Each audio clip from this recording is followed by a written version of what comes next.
Moo. Tomb Raider's story arc is big in scale and well-rounded, but at times so much girth leaves little room to breathe, cluttering up the narrative succulent taste with some sour milk. Even when you see plot points committing seppuku and disgrace, you vigorously frolic over their dead bodies and let Lara craft her own story as she reboots herself into your black, cavernous cave of a heart. Lara struggles from beginning to end, during which crystal dynamics effortlessly makes the action coexist with the adventure. These developers must have gone to all the right orgies, because by the end of your 12 or so hours, everything just melds seamlessly into one big entity of love for the series as a whole that is filled with relentless, brutal, unforgiving action, among other things. Though the end of the story won't blow you away like that $59.99 prostitute who goes by the alias your mother. But when Tomb Raider is turned on and played, the preceding impact is felt in all the right places. Beehole!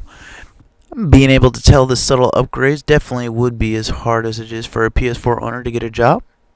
The added bukkake palette of textures and lighting systematically smeared across the landscape as though it were the spiritual successor to a Bible Black film really shine in the quiet moments in which I found myself traversing the landscape to get a better look at the vigorously colorful, immersive world that Tomb Raider recreates.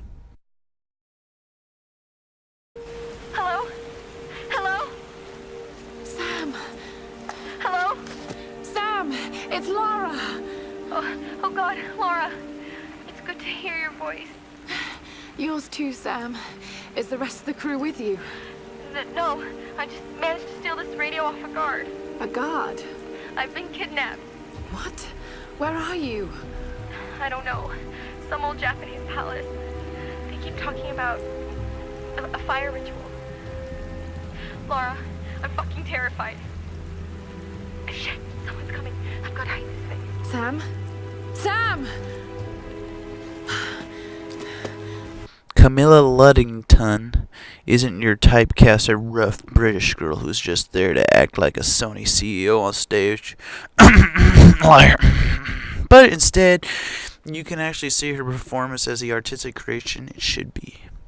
The tone and stature of her steadily deteriorating, desperate situation is not only heard but felt. When Luddington speaks, you can see what she has been through. The other characters do a fine job, but you only hear from them slightly. But if you take the time to get all the collectibles, you will. It's that good. You begin to connect with them, and that's where their performances stand out more than someone saying they like the Xbox but calling it the X-Bone in the comics section.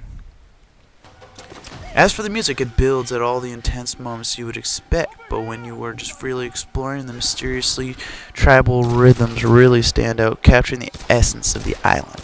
The accompanying sound fit perfectly, albeit a few explosions and gun effects were a tad underwhelming at times, but all in all, I never felt it to be far out from what you would expect from a game of this caliber.